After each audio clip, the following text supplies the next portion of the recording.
Hoy, magandang gabi mga kapititoy. Magluluto ulit tayo. Simple lang lulutuin natin. Magluluto tayo ng sabaw na isda. At ang gagamitin natin mga ingredients, kamatis, sibuyas, at ang pang-aasim natin, kalamansi. At ang ihalo natin gulay para masustansya, malunggay. Let's go, start na tayo magluto. Buksan na natin ang ating kalan. Okay? Pakuluin natin ng konti, minuto. Saka natin lagay. Hiwain na natin ng sibuyas. Yan. Tapos na natin hiwain yung kamatis, sibuyas.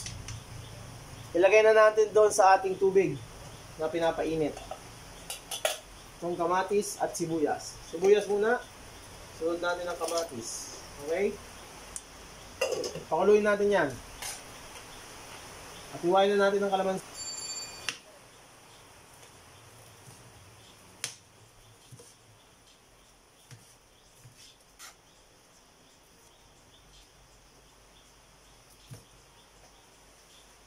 Okay? Ayan natin. At yun mga kapititoy, ito yung isda na nakabili natin sa Mercedes, no? Nirep lang namin, tapos ngayon, ito, kasama dun sa nabili namin. Nahalo-halo siya. Ang kilo niya, 250 lang. Tapos, 2 kilo yun mahigit. May kasamang 2 crab na galing sa daot. Tapos, may kasama siyang dalagang bukid, tagpian, tapos yung 2 natitira dong kiskisan, tsaka lapu-lapu, at tsaka may mga tinatawag na isdang butiki, kung tawagin, o tiki, kung tawagin nyo sa amin dito. Yun, pinag-iulay-hulay ko. Kaya ito muna yung lulutuin ko. Luluto ko ng sabaw. Sasabaw tayo sa kalamansi. Yan mga kapititoy. Himay na natin yung malunggay natin.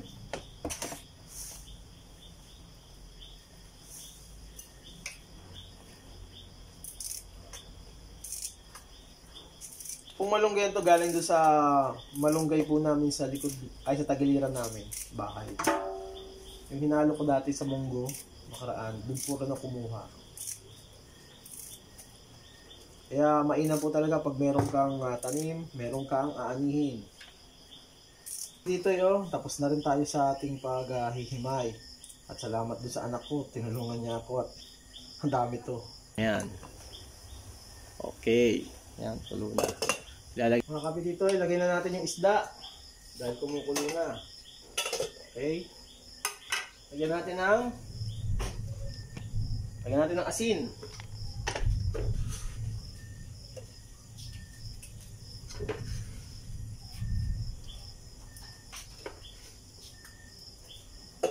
Lagyan natin ng paminta para mabango.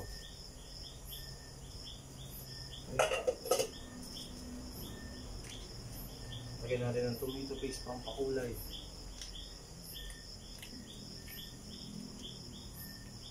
Pula sa sabaw. Yan mga kapititoy, pulo-pulo na. Ayos. Tignan natin sabaw. Hindi matabang. Dagdagan natin ng asin.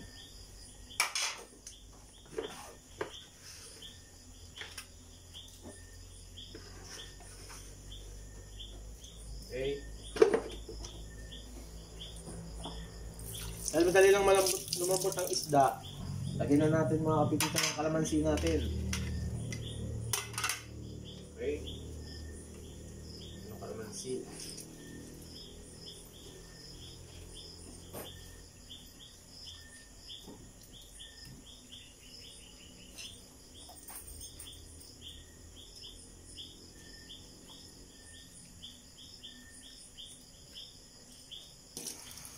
Lagyan natin ng sili.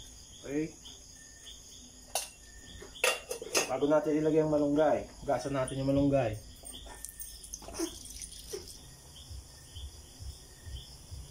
Lagyan na natin ang ating malunggay.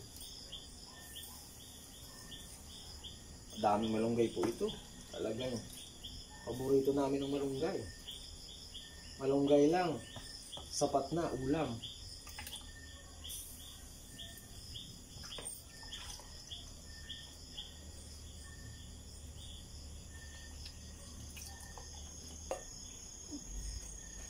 Tapanong natin ng konting minuto. At ready na yan. Kakain na tayo.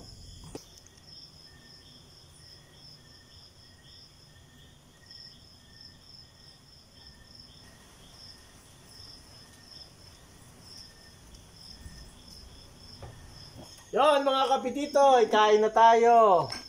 Itong ulam natin, sabaw. Salamat. Thank you. Thanks.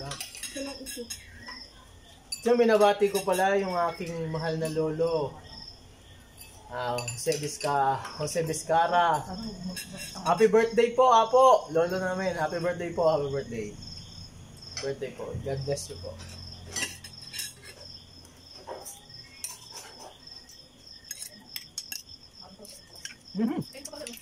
Up.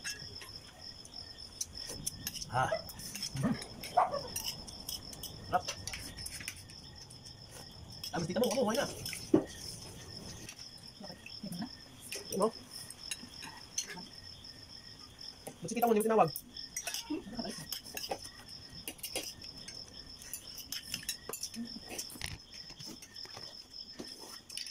Nakabot ako ang hangsak.